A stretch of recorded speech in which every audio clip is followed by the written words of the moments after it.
Hello everyone, so we are here for the first lesson of a new chapter, qualitative analysis. And what qualitative analysis actually is it's a chemical test, right? And as we can see over here, we need chemical test to be a good test. What do we define as a good test?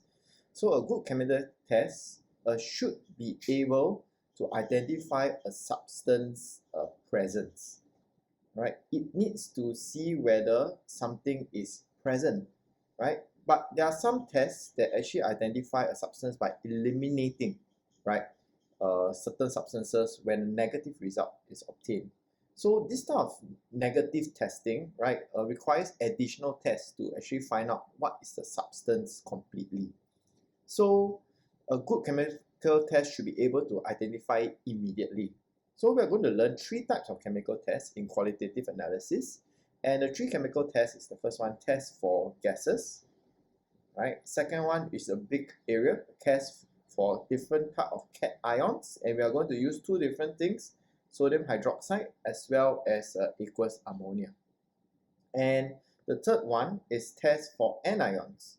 Because once we know the cations and once we know the anions, we will be able to know what substance it is.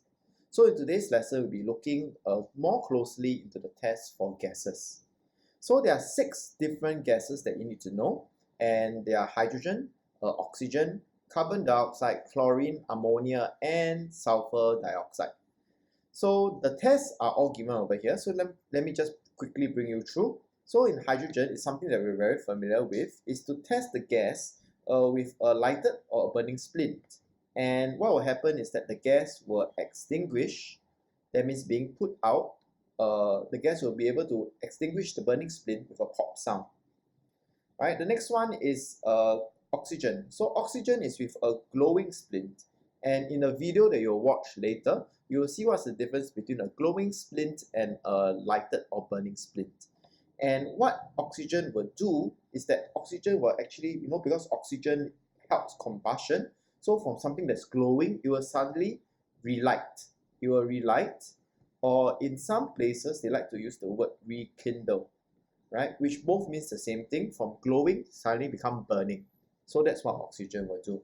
Okay, carbon dioxide is something that you should be familiar with too. It's being tested, bubble gas through limewater. And let's all write down what's the chemical name for limewater. So the chemical name for limewater is sodium hydroxide. Right? And what happens is that this gas, carbon dioxide, will form a white precipitate in limewater. And this confirms that the gas is carbon dioxide. Next two is something new, chlorine. Chlorine, you test it with a damp blue litmus paper. Please remember that it has to be wet, right? And this damp blue litmus paper will turn red, right? Because the chlorine will form an acidic solution. And then, very importantly, it will bleach it. What does it mean by it being bleached? Is that it will turn white, right? And in a video later that you'll watch, you will be able to see how it actually turns white. The fifth gas, ammonia, right? You test it with a red litmus paper, and this red litmus paper, because ammonia is alkaline, will turn the red litmus paper blue. And the last gas that we need to learn is sulfur dioxide. Sulfur dioxide, SO2. So sulfur dioxide can be tested, right, using this substance called acidified potassium manganate. So this is something new to you, and later in the video you will see that acidified potassium manganate is actually a purple liquid. It's a very dark purple liquid.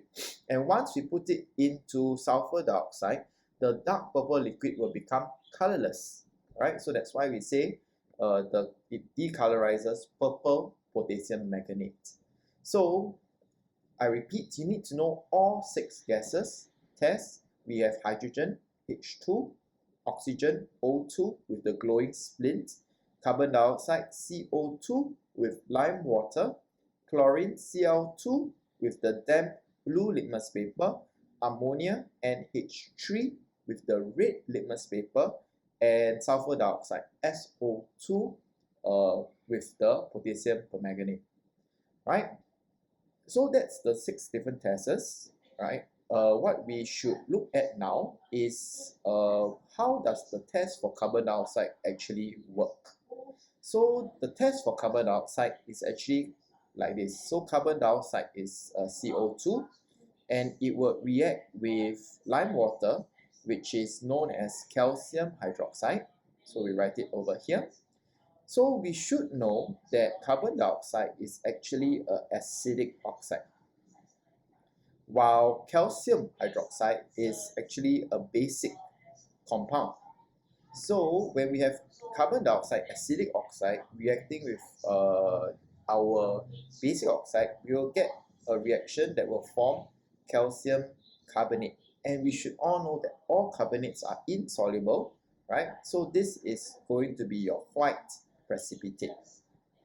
So this is something that you need to know, that carbon dioxide reacting with lime water will form calcium carbonate as well as, I believe, water, right? And I think this is already balanced, right? And this is calcium carbonate. So you need to know this, that the white precipitate is calcium carbonate. Okay, so practice your test for the gas, watch the videos to see how it looks like, and I'll see you for the next video. Bye.